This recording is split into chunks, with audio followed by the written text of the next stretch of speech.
Hello and welcome dear students. আশা করি তোমরা সবাই ভালো আছো। আজ আমি দশম শ্রেণীর আসাম বোর্ডের রিভিশন চ্যাপ্টার 3 নিয়ে এসেছি। ওকে, এটাও একটি অনেক ইন্টারেস্টিং চ্যাপ্টার। তোমরা ক্লাস 8-এ এইসব অঙ্ক করে নিয়েছো, তবুও আমি পুনরায় তোমাদের বুঝিয়ে দিচ্ছি। ওকে, তো প্রথমে আমরা প্রশ্নতে যাব। প্রশ্নতে কি বলা হয়েছে সেটা দেখে নিই। রিভিশন চ্যাপ্টার 3, নিম্নের কোন সংখ্যাগুলো পূর্ণ ঘন সংখ্যা নয়?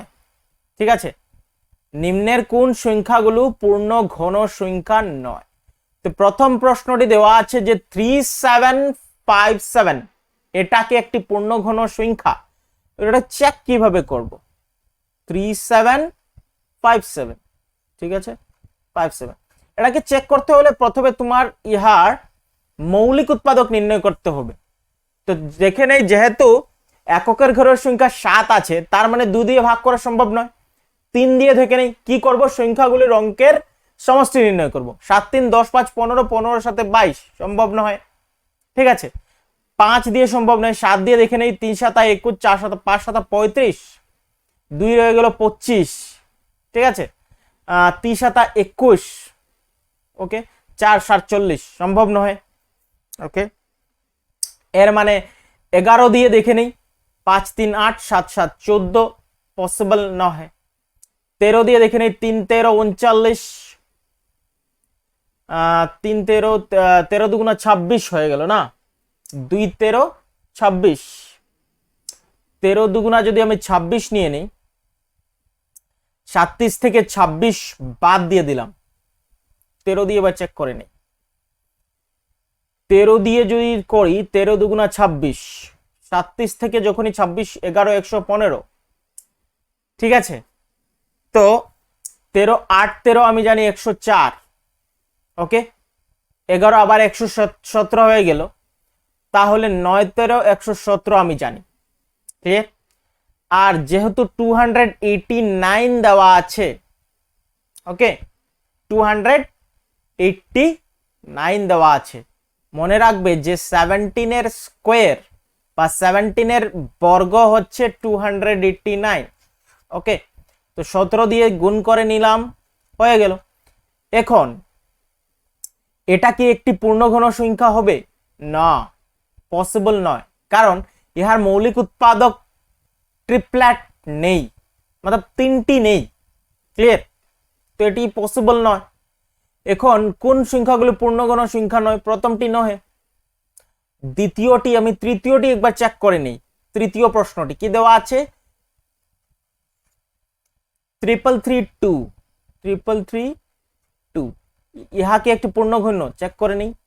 2 দিয়ে করে নিলাম, 2 একে 2, 13 হয়ে গেল, 6 দুগুণা 12, আবার 13 হয়ে গেল, 6 দুগুণা 12, 6 দুগুণা 12। ঠিক আছে, এখন আবার করে নেই, 2 দিয়ে 8 দুগুণা 16, 3 দুগুণা 6, 3 দুগুণা 6, ওকে, 3 3 6 8 6 14।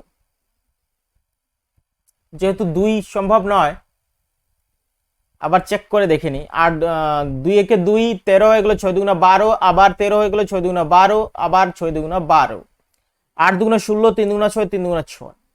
3 দিয়ে সম্ভব নয়, 5 দিয়ে সম্ভব নয়, 7 দিয়ে এবার দেখে নেই। 7 11 হয়ে গেল 77, 7 11 77, 3 6 63, 7 নং 63, 7 দিয়ে সম্ভব। 7 11 77, মানে 7 একে 7, ওকে, 13 হয়ে গেল, আবার 7 একে 7, ওকে, 6 হয়ে গেল 63, 7 নং 63, 119। এখন কি সম্ভব? সম্ভব না। এর মানে বোঝা গেল এটিও একটি পূর্ণঘন সংখ্যা নয়।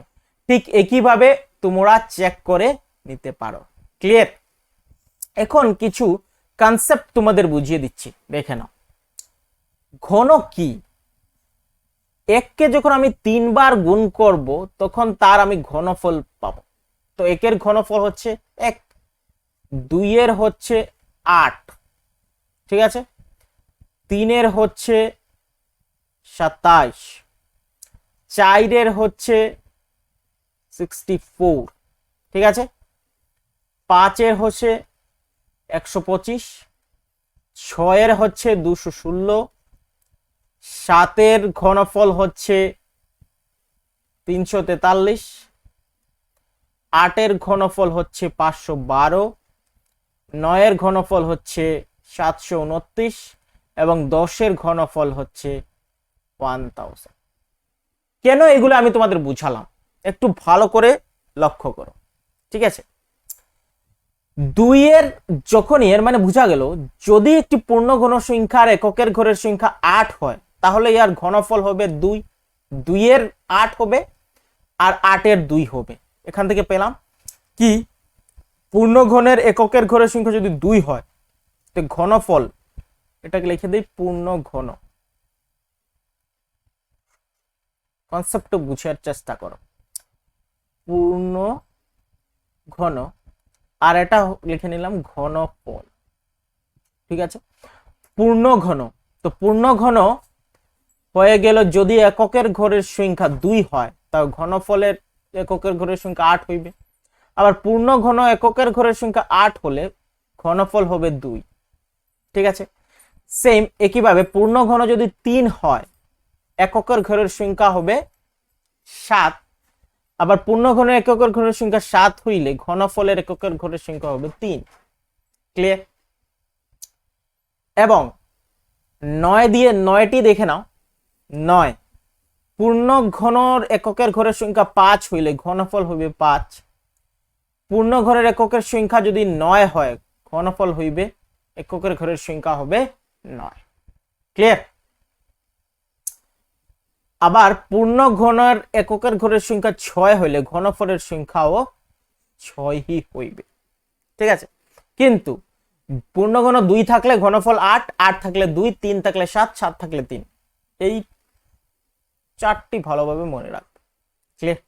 ওকে, এখন প্রশ্নতে যাওয়া যাক। প্রশ্নতে বলা হয়েছে নিম্নের সংখ্যাগুলি ঘনফল নির্ণয় করো। 19, 19-এর ঘনফল কি হইবে? 19কে 3 বার মাল্টিপ্লাই করে দেবে, গুণ করে দেবে এবং ঘনফল পেয়ে যাবে। ক্লিয়ার? নিম্নের প্রতিটি সংখ্যার ঘনের এককের স্থান, ঘনের এককের স্থান। তো 4 আছে, 4, ওকে। 4-এর কি হবে? 4 হবে। 4 যদি হয় তাহলে ঘনের এককের স্থান কি হবে? 4। 8 থাকলে কি হবে? 8 থাকলে 2, 3 থাকলে কি হবে? 7 এবং 7 থাকলে হবে 3। ক্লিয়ার? নিম্নের সংখ্যাগুলি পূর্ণঘন হতে হলে ক্ষুদ্রতম কি সংখ্যা দ্বারা পূরণ করতে হইবে? 3125 আছে, এটাকে চেক করে নেই। 3125, 3125, 5 দিয়ে করে নেই 625, আবার 5 দিয়ে করে নেই 125, 5 দিয়ে করে নেই 25, 5 5 25। এর মানে বুঝা গেল 3125 5 into 5 into 5 into 5 into 5। এটার ট্রিপলেট আছে কিন্তু এটার ট্রিপলেট নেই, মানে ক্ষুদ্রতম সংখ্যা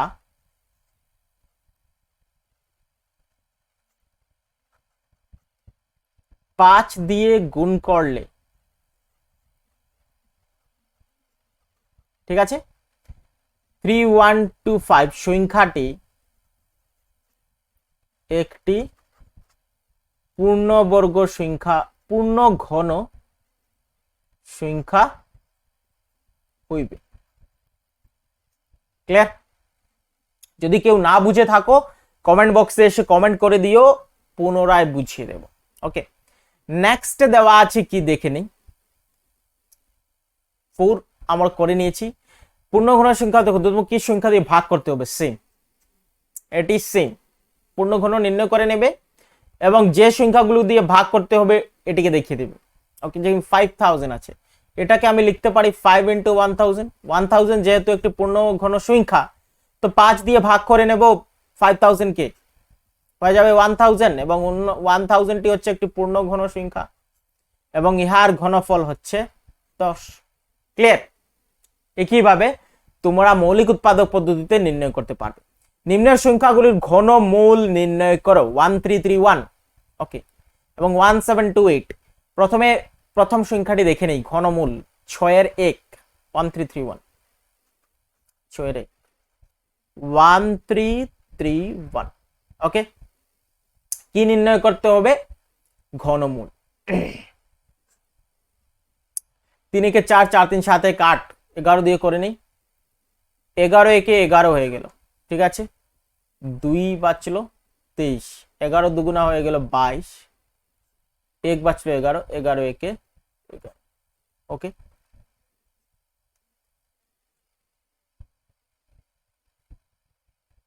মানে 1331 না? দেখে নাও, মৌলিক উৎপাদক পদ্ধতিতেও নির্ণয় করতে পারো। 11 দিয়ে করলাম 121, আবার 11 11 121, ঠিক আছে। এর মানে 1331 ইহার ঘনমূল, কিউব রুট ইংলিশে বলা হয়। 11 ইন্টু 11 ইন্টু 11, যেহেতু ট্রিপলেট আছে এখান থেকে একটি নিয়ে নেব, ঘনমূল হচ্ছে 11। ক্লিয়ার? বাকি প্রশ্নগুলো সেম, একই পদ্ধতিতে করে নেবে, হয়ে যাবে। ওকে, উৎপাদক বিশ্লেষণ না করে ঘনমূল অনুমান করে লিখো। বলা হয়েছে উৎপাদক বিশ্লেষণ না করে ঘনমূল তোমাদের অনুমান করে লিখতে হবে। Very interesting. ওকে, দেখে না, 12167 এটা কি কিভাবে নির্ণয় করবে? 12167 কিউব রুট নির্ণয় করার জন্য বলা হয়েছে। তার জন্য ট্রিপলেটস এর নিচে বার দিয়ে দেবে, ট্রিপলেটস। ওকে, ট্রিপলেটস। যেহেতু এককের ঘরের সংখ্যা কি আছে, ঘনের মধ্যে এককের ঘরের সংখ্যা 7 আছে, তাহলে ইহার আমরা আগে শিখেছিলাম, এটাকে দেখে না, যদি পূর্ণ ঘরের এককের ঘরের সংখ্যা 7 হয় তাহলে ঘনফলের এককের ঘরের সংখ্যা হবে 3। ঠিক আছে, 3 চলে আসলো। এবং এখানে রয়ে গেল 12, 12 থেকে ছোট পূর্ণ ঘরের সংখ্যা কি? 12 থেকে ছোট পূর্ণ ঘন সংখ্যা হচ্ছে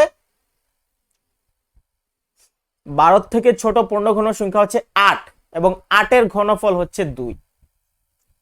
বাস, হয়ে গেল। ক্লিয়ার? আরেকটি দেখিয়ে দিচ্ছি, দেখে নাও। 8000, 8000 এর কিউব রুট বা ঘনফল। 8 এর কিউব রুট আমি জানি 2, আর যেহেতু এখানে 3টি শূন্য আছে, একটি শূন্য নিয়ে নেব। Very easy. আরো একটি দেখে নেই, 4096 দেওয়া আছে। কি দেওয়া আছে?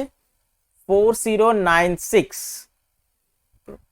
ইহার নির্ণয় করতে হবে। ট্রিপলেটস এর উপরে বার দিয়ে দেব 6।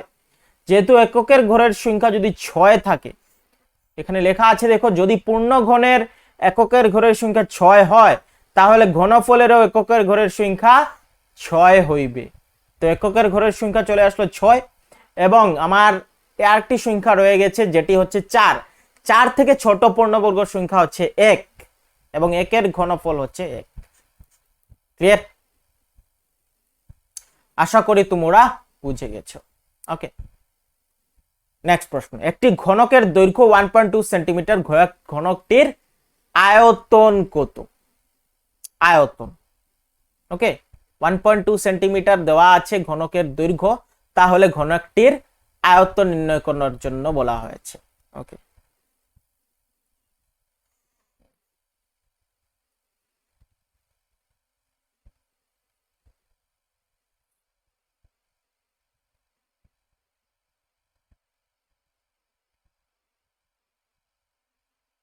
দেখে নেই পাওয়া যায় কিনা কোন সেই ঘনক।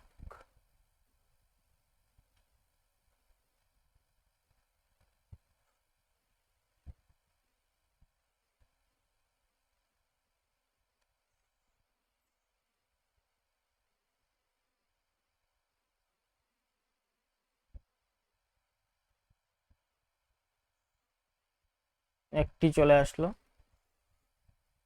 আর একটি চলে আসলো না। এখন এটাকে ঘনক বানিয়ে দেই, হয়ে গেল। আর এই হয়ে গেল, না এটি দরকার নেই। ঘনক অলরেডি আমরা পেয়ে গেছি, এই হচ্ছে ঘনক। ঠিক আছে, বলা হয়েছে যে একটি ঘনকের দৈর্ঘ্য 1.2 সেন্টিমিটার, তাহলে ইহার আয়তন। প্রশ্ন নাম্বারটি একবার চেক করে নিই। প্রশ্ন নাম্বারটি হচ্ছে 9। দেওয়া আছে ঘনকের দৈর্ঘ্য মানে এল 1.2 সেন্টিমিটার, আয়তন নির্ণয় করতে হবে। আয়তন, ঠিক আছে, ইংলিশে বলা হয় ভলিউম। এল কিউব মানে 1.2 সেন্টিমিটারের কিউব ঘনফল নির্ণয় করতে হবে। 1.2 কি হচ্ছে 1728, যেহেতু এক ঘর পরে দশমিক, যদি ঘনফল নির্ণয় করি 3 ঘর পরে দশমিক হয়ে যাবে সেন্টিমিটার কিউব। বুঝা গেল? আশা করি বুঝেছ। নেক্সট প্রশ্ন, একটি ঘনকাকৃতির বাঁশের আয়তন 6859 ঘন সেন্টিমিটার হইলে বাক্সটির উচ্চতা কত হইবে? ওকে, 6859 দেখে নি। 10 নম্বর আয়তন দেওয়া আছে, ঘনকাকৃতি না, ঘনকাকৃতি বাক্সের আয়তন দেওয়া আছে 6859 ঘন সেন্টিমিটার। 6859 ঘন সেন্টিমিটার মিন্স সেন্টিমিটার কিউব। আয়তনের ফর্মুলা আমি জানি এল কিউব, 6859 সেন্টিমিটার কিউব। এখন এল বা দৈর্ঘ্য যদি আমি নির্ণয় করি, কিউব রুট অফ ইহার ঘন মূল নির্ণয় করতে হবে 6859। ঠিক আছে, কিভাবে করব দেখে নিই। 9 পূর্ণঘনের এককের ঘরের সংখ্যা কত দেওয়া আছে? 9। তাহলে ঘনফলের এককের ঘরের সংখ্যা কত হবে? 9। 9 করে নিলাম। 6 থেকে ছোট 1, ওকে, 19 সেন্টিমিটার। অতএব বাক্সটির উচ্চতা 19 সেন্টিমিটার। ক্লিয়ার? আশা করি বুঝেছ। নেক্সট প্রশ্ন, প্রতিটি প্রশ্নের জন্য 4টি করে উত্তর দেওয়া আছে, শুদ্ধ উত্তরটি লিখো। 23-এর ঘনের এককের স্থানের সংখ্যা, যেহেতু ঘনের এককের স্থানের সংখ্যা, ঘনফলের এককের স্থানের সংখ্যা 3, তো ঘনের এককের স্থানের সংখ্যা কি হবে? 7 হইবে। নিম্নের কোনটি পূর্ণ ঘন সংখ্যা? 343, ইয়ার ঘনমূল হচ্ছে 7। কিউব রুট অফ 1000 মানে হচ্ছে 10। যদি m n এর ঘনমূল হয় তবে n এর মান কি বলা হয়েছে?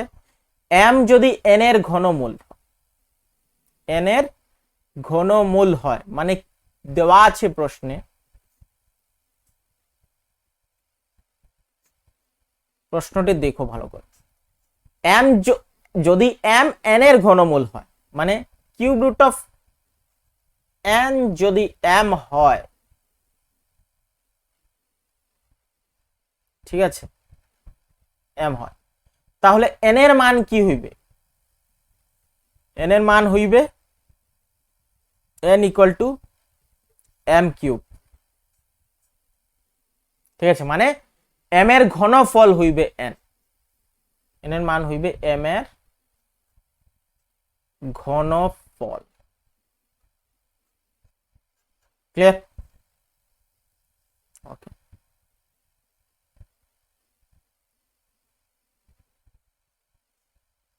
লাস্ট এসে গেছি। এই যে কোয়েশ্চেন ছিল m cube. Cube root of 8 plus cube root of 27 plus cube root of 64 এর মান। কিউব রুট অফ 8 হচ্ছে 2, কিউব রুট অফ 27 হচ্ছে 3 এবং কিউব রুট অফ 64 হচ্ছে 4। 4 3 7 2 9, মান হচ্ছে 9। ওকে, যদি এই লেকচারটি তোমাদের পছন্দ হয়ে থাকে, ভালো লেগে থাকে, যদি মনে করো তোমরা নতুন কিছু শিখতে পেরেছো, তাহলে ভিডিওটিকে একটি লাইক করে দেবে এবং চ্যানেলটিকে সাবস্ক্রাইব করে দেবে। Good bye.